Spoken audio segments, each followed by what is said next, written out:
आपण रोज रन करतोय, बऱ्याच दिवसापासून रन करतोय, बरीचशी ट्रेनिंग आपण करतोय. काही जण वर्ष झाले, 6 महिने झाले, कुणाला 4 महिने झाले, कुणाला 3 महिने झाले, परंतु आपल्यात प्रोग्रेस होत नाहीये. प्रोग्रेस होत नाही इन द सेन्स आपली जी रनिंग करण्याची टायमिंग आहे, जो आपल्या रनचा टायमिंग आहे, उदाहरणच सांगायचं म्हटलं तर आपण 10 किलोमीटर रन करतोय, परंतु तो 10 किलोमीटरचा जो आपला टाईम येतोय तो टाईम आपला कुठेतरी फिक्स झालेला आहे. जर 10 किलोमीटर एखाद्याचा 1 तास 5 मिनिट, 1 तास 4 मिनिट, 1 तास 3 मिनिट ह्या टाईम फ्रेममध्येच अडकलेला असेल तर तो कमी होत नाही आहे. त्याची इच्छा आहे की माझा 10 किलोमीटरचा रन हा 1 तास किंवा 1 तासाच्या आत व्हायला पाहिजे, परंतु तो होत नाही. 1 तास 2 मिनिट, 1 तास 3 मिनिट, 1 तास 4 मिनिट याच्याच दरम्यान कुठेतरी तो टाईम अडकलेला आहे, तो टाईम स्टक झालेला आहे. तर हे काय आहे मित्रांनो? हे आहे रनिंग प्लॅटो. याला रनिंग प्लॅटो असं म्हणतात. रनिंग प्लॅटो म्हणजे काय? तुम्ही बऱ्याच दिवसापासून ट्रेनिंग करताय, परंतु तुमचा जो अपेक्षित टाईम आहे तो येत नाही आहे आणि कुठेतरी तुमची बॉडी एका टाईम झोनमध्ये स्टक झालेली आहे. तोच टाईम येतोय तुमचा, प्रत्येक वेळेला तोच टाईम येतोय आणि तुम्हाला दम तुमचा वाढत नाही आहे, तुमचे पाय नेहमी जड झाल्यासारखे वाटतात आणि तुमची वेळ सुधारत नाही आहे. तर हे काय आहे?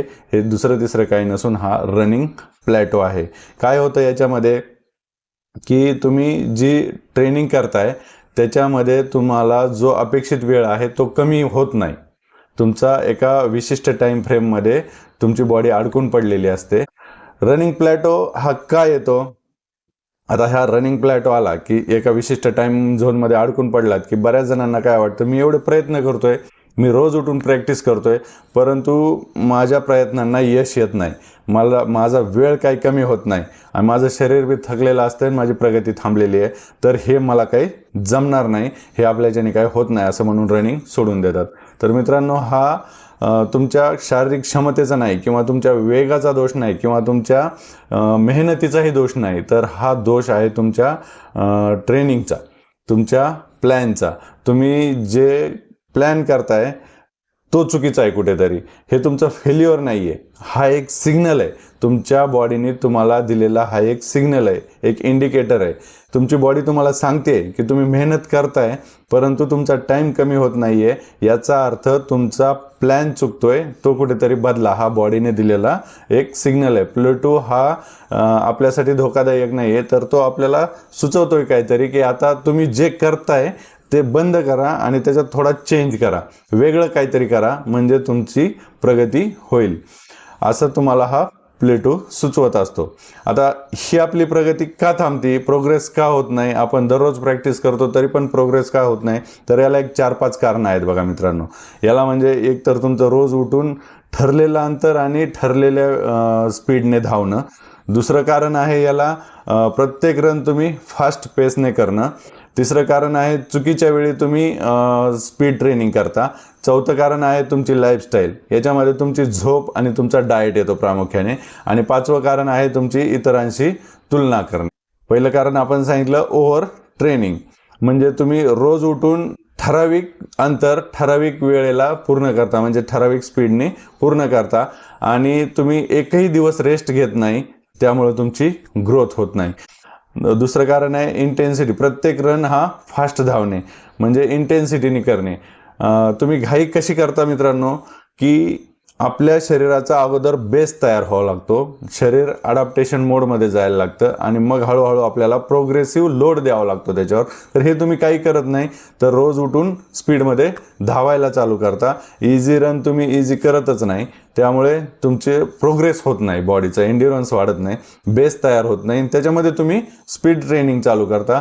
ही एक तुमची चूक होते, त्यामुळं तुम्ही प्लेटोमध्ये कुठेतरी जाऊन अडकता. बेस जर नसेल तर तुम्ही स्पीडची केलेली घाई ही तुम्हाला धोकादायक पण ठरू शकते. बेस तयार नाही झाला आणि तुम्ही स्पीडमध्ये इंटरवल्स किंवा टेम्पो रन जर करायला गेलात तर तुम्हाला इंजुरी सुद्धा होऊ शकते. इंटरवल्स, स्प्रिंट आणि टेम्पो हे बेस नसताना स्पीडमध्ये करणे हे खूप धोकादायक आहे आपल्या शरीरासाठी.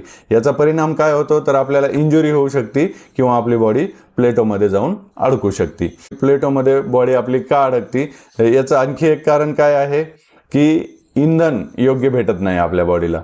आपण काय करतो, दररोज उठून प्रॅक्टिस तर करतो, परंतु त्यानंतर आपलं हायड्रेशन आणि न्यूट्रिशन कमी पडतं, खाणं कुठंतरी आपलं कमी पडतं, बॉडीला झोप आपली कमी होते आणि त्यामुळे आपली प्रगती होत नाही.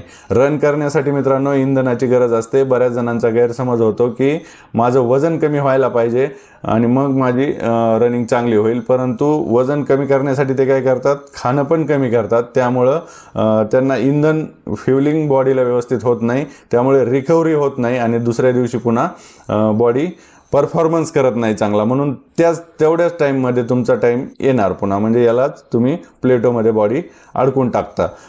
फ्युलिंग न झाल्यामुळे तुमचे डाएट व्यवस्थित व्हायला पाहिजे, हायड्रेशन व्यवस्थित व्हायला पाहिजे, झोप व्यवस्थित व्हायला पाहिजे. तर ही काही कारणं आहेत तुमच्या प्लेटोमध्ये अडकण्याचे. आणखी काय आहे तर तुमची मनस्थिती म्हणजे माइंडसेट तुमचा. तुम्ही काय करता, इगो स्वतःचा डेव्हलप करता आणि दुसऱ्यांशी तुलना करता की त्याला एवढं 1600 मीटर एवढ्या वेळेत होतंय, मग माझं का होत नाही, आणि असं करून तुम्ही फास्ट अजून करायला जाता आणि मग त्यामुळे तुमची बॉडी कुठेतरी पुन्हा प्लेटोमध्ये अडकून पडते. आता प्लेटो म्हणजे काय आपल्याला कळलं, प्लेटोमध्ये आपली बॉडी का अडकते हे आपल्याला कळलं. मग आता या प्लेटोमधून बाहेर पडण्यासाठी काही उपाय आहेत का, तर आहेत निश्चित. या प्लेटोमधून बाहेर पडण्यासाठी आता बॉडीने आपल्याला इंडिकेशन दिलेलं आहे की आपण प्रत्येक वेळेस रनिंग केली की तेवढाच वेळ येतोय, त्याच्यातून बाहेर काही पडत नाही. तर हे इंडिकेशन दिले बॉडीने आपल्याला की तुम्ही तुमची ट्रेनिंग बदला, तुमचा प्लॅन बदला. याच्यामधून बाहेर पडण्याचे निश्चितच काही आपल्याकडे मार्ग आहेत. त्याच्यासाठी आपल्याला स्मार्ट ट्रेनिंग करावं लागेल. तर त्याच्यासाठी काही पायऱ्या आपण फॉलो केल्या पाहिजे. त्याच्यात पहिली पायरी काय फॉलो केली पाहिजे, आपण आठवड्यातून किमान 2 इझी रन्स केले पाहिजेत. आपण इझी रन्स हे इझीच असले पाहिजे. काही जण इझी रन करतात, परंतु इझी रनच्या नावाखाली त्यांचा तो ही स्पीड रनच होऊन जातो. इझी रनचा जो पेस आहे, जो वेग आहे, तो आपण रनिंग करत असताना शेजाऱ्यासोबत बोलता येईल एवढ्या पेसने केला पाहिजे. सहज आपण बोलत बोलत करू शकू, तो रन आपला इझी रन असतो. जर आपल्याला बोलता येत नसेल आणि दम लागत असेल तर तो आपला इझी रन होत नाही. असे आठवड्यातून किमान 2 इझी रन्स आपण ठेवले पाहिजे आपल्याला प्लेटोमधून बाहेर निघायचं असेल तर. आणखी एक पर्याय आपल्याला याच्यासाठी करता येईल की आपण रेस्ट डे ठेवला पाहिजे. आठवड्यातून किमान एक कंप्लीट रेस्ट डे आपण ठेवला पाहिजे. रेस्ट हा आपला आळस नाही, तर रेस्ट ही आपली शरीराला रिकव्हरी करण्यासाठी दिलेली वेळ असते. रेस्ट डे हा सुद्धा एक ट्रेनिंगचा प्लॅन असतो, ट्रेनिंगचाच एक भाग असतो. त्यामुळे रेस्ट डे आपण आठवड्यातून एक ठेवलाच पाहिजे. मित्रांनो, रनिंग करताना आपल्या मसल बनत नाहीत, रनिंग करताना मसल तुटतात आणि रेस्ट डेच्या दिवशी त्या मसल बनतात. त्यामुळे आपला स्टॅमिना वाढतो आणि परफॉर्मन्स चांगला सुधारतो. म्हणून रेस्ट डे आपला आठवड्यातून एक कंप्लीट रेस्ट डे पाहिजे, तर आपण या प्लेटोमधून बाहेर निघू शकतो. आणखी एक उपाय आपल्याला करता येईल की आठवड्याचं शेड्यूल आपल्याला स्मार्ट पद्धतीनं बनवून घेता येईल. रोज उठून तुम्ही जर 5 किलोमीटर रनिंग करत असाल तर त्या 5 किलोमीटरसाठीच बॉडी अडॉप्ट करून घेते. 5 किलोमीटर रनिंग तुम्हाला होतं, 1.25 किलोमीटर तुम्हाला होत नाही. आणि 5 किलोमीटर सुद्धा तुमचं त्या ठराविक वेळेमध्येच होतं, त्याच्या पुढं तुमचा वेळ कमी होत नाही 5 किलोमीटरला सुद्धा. यालाच प्लेटो म्हणतो आपण. तर या प्लेटोमधून जर बाहेर निघायचं असेल तर तुम्हाला आठवड्याचा एक स्मार्ट पद्धतीने शेड्यूल तयार करून घ्यावं लागेल. या आठवड्यामध्ये तुम्हाला कमीत कमी एक इझी रन मी सांगितलं, एक तुम्हाला लॉंग रन ठेवावं लागेल. आठवड्यातून एक दिवस लॉंग करावं लागेल एंड्युरन्ससाठी. एक इझी रन करावं लागेल तुम्हाला रिकव्हरीसाठी. 2 क्वालिटी रन्स करावं लागतील तुम्हाला. एक त्याच्यामध्ये टेम्पो राहील आणि एक इंटरवल रन राहील. हे 4 दिवस गेले तर 2 दिवस तुम्हाला स्ट्रेंथ ट्रेनिंग सुद्धा करावी लागेल. स्ट्रेंथ ट्रेनिंग आणि स्ट्रेचिंगसाठी तुम्हाला 2 दिवस द्यावे लागतील आणि 1 दिवस तुमचा कंप्लीट रेस्टसाठी तुम्हाला द्यावं लागेल. असं आठवड्याचं जर तुम्ही व्यवस्थित स्मार्ट पद्धतीने नियोजन करून घेतलं तर तुम्हाला या प्लेटोमधून बाहेर निघता येईल. आता अजून एक उपाय या प्लेटोमधून बाहेर निघण्याचा, तो आहे डाएट आणि रिकव्हरी. याच्यावर तुम्ही खास भर दिला पाहिजे मित्रांनो. प्रोटीन तुमच्या स्नायूच्या पुनर्बांधणीसाठी म्हणजे तुमच्या मसल्स रिकव्हर करण्यासाठी प्रोटीन खूप आवश्यक असतं. त्याच्याकडे तुम्ही लक्ष दिलं पाहिजे. आपली शरीराची प्रोटीनची गरज पूर्ण होते का याच्यावर तुम्ही लक्ष दिलं पाहिजे. तुम्ही जे अन्नपदार्थ खातायत त्याच्यातून प्रोटीन किती जाते याचं तुम्ही जरासं मोजमाप केलं पाहिजे. त्याच्यानंतर महत्त्वाचा भाग पाणी पिण्याकडे आपण दुर्लक्ष नाही केलं पाहिजे. दिवसभरात आपण पाणी भरपूर पिलं पाहिजे.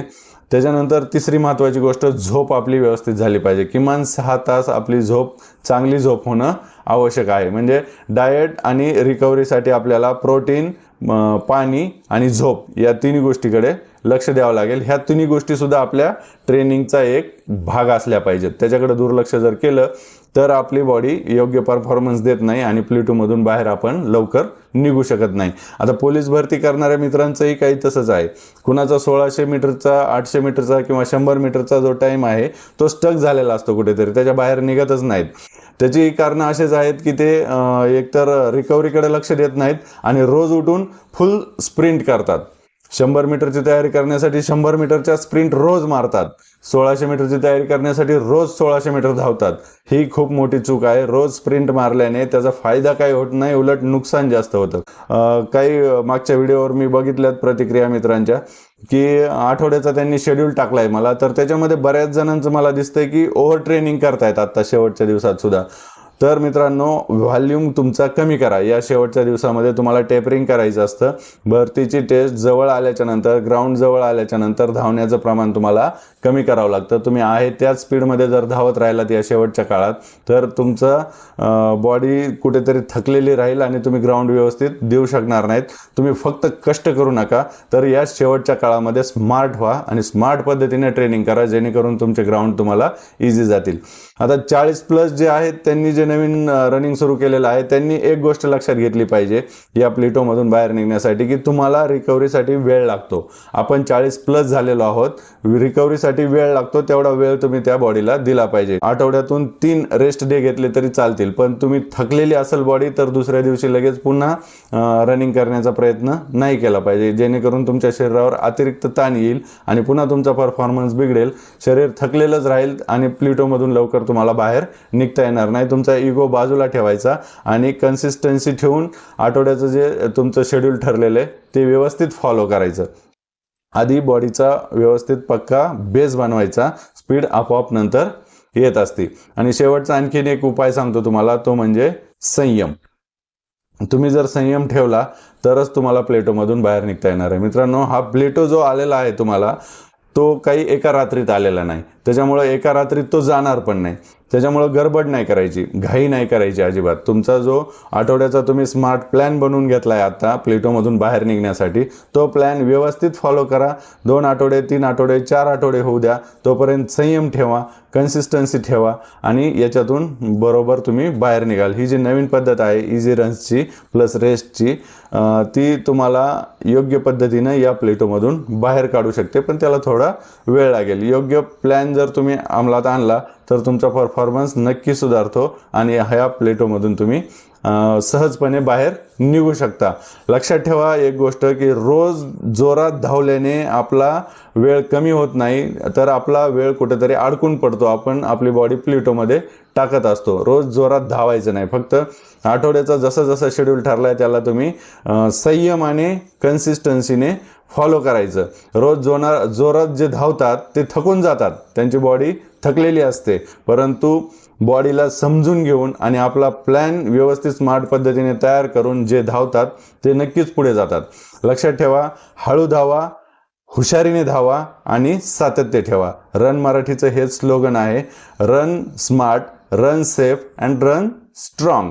हे जर आपण व्यवस्थित फॉलो केलं तर आपली प्लेटोमध्ये अडकलेली बॉडी निश्चितच पुढे निघून जाईल आणि आपला वेळ सुधारेल, पेस नक्कीच आपला कमी होईल आणि आपण जर सातत्य ठेवलं तर आपण नक्कीच या रनिंगच्या क्षेत्रामध्ये प्रगती करू शकतो. मागच्या ज्या व्हिडिओ आहेत त्या व्हिडिओच्या खाली आलेल्या कॉमेंटनुसार हा व्हिडिओ बनवण्याचा मी प्रयत्न केलेला आहे. याच्यामध्ये जर तुम्हाला काही आणखीन शंका असतील तर निश्चितच तुमच्या कॉमेंट या व्हिडिओच्या खाली करा. मी त्या कॉमेंट्सला उत्तर देण्यासाठी पुढचा व्हिडिओ नक्की बनवेल. धन्यवाद.